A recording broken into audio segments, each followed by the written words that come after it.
Kabar mengejutkan datang dari mantan personil Trio Macan, Lia Ladista. Setelah lama tak terdengar kabarnya, penyanyi dangdut itu secara tiba-tiba mendaftarkan gugatan cerainya ke Pengadilan Agama Jakarta Selatan pada 6 Februari 2023 kemarin. Bersama kuasa hukumnya, Deolipa Yumara, wanita berusia 38 tahun itu telah memasukkan berkas perkara serta bukti-bukti konkret. Usut punya usut, alasan Lia menggugat cerai lantaran suaminya kerap terlibat judi online.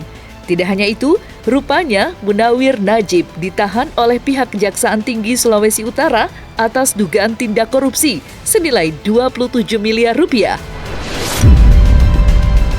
Ia juga menyebut jika keluarga sang suami selalu menerornya karena keputusan yang ia ambil. Pernikahan Lia Ladista dengan Munawir Najib diketahui adalah pernikahan kedua setelah sebelumnya pernah juga bercerai dengan Edi Mulyadi pada tahun 2015 silam. Lantas, akankah pernikahan kedua Lia Ladista ini akan kembali kandas? Dan seperti apakah teror yang ia terima dari keluarga suaminya itu? Nah, ini langsung dimasukin, berkas ini sudah dicek langsung dimasukin via e-code. Nah ya, nanti via e-code kan, reng, gitu masuk. Cepet via e-code mah, asal udah di-scan, teng, masuk.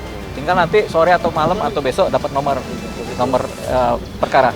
Bukti-buktinya tentunya bukti akte buku nikah, kemudian surat domisili, kartu keluarga, bukti KTP, kemudian bukti proses penahanan si suami di Kejaksaan Tinggi Sulawesi Utara, ada semua itu, sudah kita siapkan itu. Tentunya sesuai standar persidangan yang berlaku di Indonesia, 2 minggu setelah dimasukkan baru ada panggil memanggil tuh. Paling enggak minggu ketiga lah baru masuk ke acara sidang, atau minggu kedua, siapa tahu cepat ini kan. Tapi kalau lihat tadi di dalam persidangan, di dalam tempat pengadilan agama ini banyak sekali yang cerai. Kita sanksi kalau 1 minggu ke depan sudah bisa ada sidang cerainya. Paling 2 minggu lah. Permintaannya cuma cerai doang ini. Ini ya, tuntutannya ya. Memeriksa permohonan penggugat dan serta memberi putusan, semoga kiranya hakim yang diberkati Tuhan menerima dan mengabulkan gugatan penggugat untuk seluruhnya. Yang kedua, menyatakan perkawinan antara penggugat dan tergugat putus karena perceraian. Yang ketiga, meminta hakim meminta penggugat membayar biaya perkara. Udah itu aja. Karena nggak ada lagi apa yang mau diapa-apain juga. Ya susah mediasi, uang ditahan kan harus izin jaksa dulu kalau dia mau terbang kemari kan. Tapi jaksa biasanya nggak ngizinin lah. Ya kan. Ini kan persoalan pidananya lebih kental ini kan. Kalau perdata ini kan nggak apa-apa, bisa first take ini putusan ini. Jadi nggak ada mediasi kelihatan. Ini rumah tangga ini hancur karena apa? Karena judi online. Jangan deh, beneran serius. Saya nggak mau ngebuka semua ini kalau saya nggak diteror dari awal saya ke Jakarta sama mereka kan. Saya akan buka dan memang harus dibuka karena biar macam saya nggak akan ngejelekin di sosmed pun, saya nggak ada bisa dicari di sosmed saya. Kalau tahu mama sakit sekarang ini ke WA sakit mamaku bilang gitu karena kamu keluar-keluar di media. Mereka tidak merasakan perasaan saya. Hanya dia merasakan perasaan keluarganya saja yang berbuat salah kan keluarganya. Saya juga punya keluarga gitu. Jadi kenapa harus keluarganya dia saja yang harus saya pikirkan gitu. Saya juga pasti tahu mama pasti akan sakit namanya anaknya berbuat seperti itu, tapi itu bukan dari saya gitu. Dan namanya saya kalau mungkin saya bukan mantan public figure mungkin nggak akan sejauh ini ya bang, tapi ya namanya konsekuensi pun sebaliknya saya menikah sama dia, konsekuensi saya harus off di dunia entertain, saya ngikutin dia sama seperti itu. Kita semua menerima konsekuensi masing-masing dari pernikahan itu. Sekarang dia menyalahkan saya, ini gara-gara saya mama jadi sakit, dia bilang gitu. Mereka mikir nggak saya juga sakit kemarin? Saya nggak pernah komen, saya nggak pernah nulis di status kan kalau saya sakit, saya tahan aja. Tapi di rumah saya nangis. Adiknya. Oh, adiknya.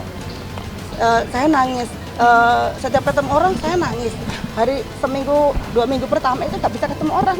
Karena setiap ketemu orang nangis. Kan pegawai-pegawai itu minta maaf. Saya bilang minta maafin ya, maafin suami saya yang nggak amanah, maafin. Terima kasih selama setahun ini saya di sini juga. Mereka nggak ada yang mikirin perasaan saya gitu, mereka cuma mikirin perasaannya dia saja. Saya juga punya keluarga loh. Saya bilang untuk saat ini sampai perceraian saya selesai, tolong jangan ganggu saya dulu. Saya mau fokus sampai masalahnya kelar. Nanti kalau saya sudah punya sertifikat lah kata bahasanya ya, bahwa saya memang sudah bercerai dari beliau. Saya pasti datang ke mama, ke keluarganya dia, minta maaf dan terima kasih selama 7 tahun ini sudah menjadi keluarga saya, menggantikan orang tua saya. Tapi nanti setelah Akta cerai keluar. setelah aku cerai keluar gitu loh. Jangan sekarang saya diteror setiap hari, saya sudah cukup stres gitu loh. Dari teman-teman saya yang di bank-bank lain, teman istri teman saya yang di bank-bank lain itu kayak kenapa Mbak Lia, mereka semua mengira suami saya selingkuh gitu. Saya masih diam, saya enggak kok, nggak selingkuh, saya bilang gitu, enggak kok, memang kita emang nggak bisa bersama gitu. Itu dari saya pindah ke Jakarta sudah diteror sih sama keluarganya. Setiap hari itu dia nelpon, kamu di mana sekarang, tolong jangan tinggalin kakak saya, jangan tinggalin adik saya, tolong seperti itu. Terus mereka juga bikin status-status yang menyindir. Padahal saya nggak pernah menyindir sama sekali. Di status saya pun bisa dilihat itu nggak ada saya menyindir. Saya cuman kayak hubungan saya sama suami itu kayak udah retak. Cuma mau menegaskan itu aja padahal. Tapi tetap disalahin. Dan nggak ke saya doang, ke teman-teman teleponin terus. Sekarang kamu lagi sama siapa? Bilang ya sama Lia gini. Terus kasih tahu tuh Lia gini. Seolah-olah saya tuh yang kayak ngelakuin apa gitu. Padahal saya cuma butuh ketenangan aja. Keputusan Lia Ladista untuk kabur dari lingkungan sang suami di Manado dan kembali memilih menetap di Jakarta rupanya tak berjalan mulus. Ya, kerasnya kehidupan Jakarta nyatanya mengulaskan kisah yang miris.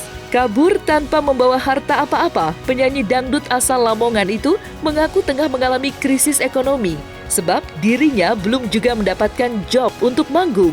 Lia mengaku kini dirinya tengah mencoba menata kembali kehidupannya dari nol. Gak ada keluarga di Jakarta, jadi kemarin ngekos. Saya cuma bawa koper dan apa yang bisa saya jual. Saya tuh dalam 1 bulan, saya di sini udah 2 bulan ya, udah ngejual 2 handphone. Saya ambil barang yang bisa saya jual karena nggak tahu mau ngapain ya, mas. Saya nggak mau utang-utang sama teman-teman atau gimana gitu. Jadi keluarga saya juga saya nggak mau ngerepotin. Barang paling mahal apa enggak? Handphone aja, handphone termahal lah yang saya punya saat ini. Karena terakhir kemarin saya pernah dibelikan dia motor itu pas ulang tahun, tapi ternyata atas nama dia, jadi bukan nama saya. Jadi ya nggak ada hubungan sama saya. Pasti kasih tahu juga lah nanti. Harus, karena ya aku harus melanjutkan hidupku yang sempat tertunda 7 tahun yang lalu kan. Jadi ya dari awal, tapi aku juga lagi bikin usaha kecil-kecilan juga buat, karena kan mau puasa, jadi nyanyi juga pasti nggak ada kan. Jadi aku usaha kecil-kecilan, keripik kayak gitu-gitu, yang penting lumayan lah. Kalau untuk jualan dapat 1 bungkusnya 5.000 kan lumayan. Jadi apapun yang bisa aku lakuin saat ini ya aku lakuin untuk menunjang hari-hari.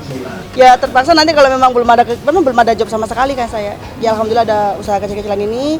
Terus kalau memang apalagi yang bisa aku jual ya. Jadi aku kayak mikir apalagi yang bisa aku jual gitu. Aku tuh memang bukan tipe orang yang nyeritain keluarga aku ke mereka sih. Tapi mereka dikiranya aku yang kayak, aku kan kemarin-kemarin masih sering ke Jakarta seminggu gitu, balik lagi gitu kan, masih pengen bolak-balik gitu waktu itu. Tapi nggak nyanyi sih. Jadi pas aku balik ke Jakarta mereka nggak ada tahu. Taunya ya ke Jakarta nanti untuk kembali lagi ke Manado gitu. Tapi pas lihat statusku gitu baru nanya-nanya. Aku nggak cerita ke siapapun, cuman orang terdekat tuh Kak Mei, Kak Dewi, terus makeup artisku yang satu rumah sama aku sekarang. Terus ya orang terdekat aja, karena nggak ada gunanya juga sih cerita ke semua orang. Biar tahu kebenarannya itu seperti ini gitu loh. Saya nggak mau ngomong face to face, soalnya saya ngomong sama dia sama salah satu keluarganya pun nanti keluarnya beda lagi kok. Kalau ini kan udah ada saksi semuanya. Jadi kalau dia mengelak apapun ya pasti ada saksi kan. Karena kalau saya cuma ngomong face to face aja bisa dielak kan. Sedangkan suami saya aja bilang sumpah demi Allah masih ngelakuin, meskipun hubungan kita sama yang di atas nggak ada yang tahu ya, itu aja dia berani. Nah apalagi ini karena saya nggak mau face to face sih, pasti nangis doang yang ada. Kalau ini kan datang ke sini biar tahu kenapa, biar tahu bagaimana bisa ngomong sama Bang Deo kalau nggak terima atau apa gitu.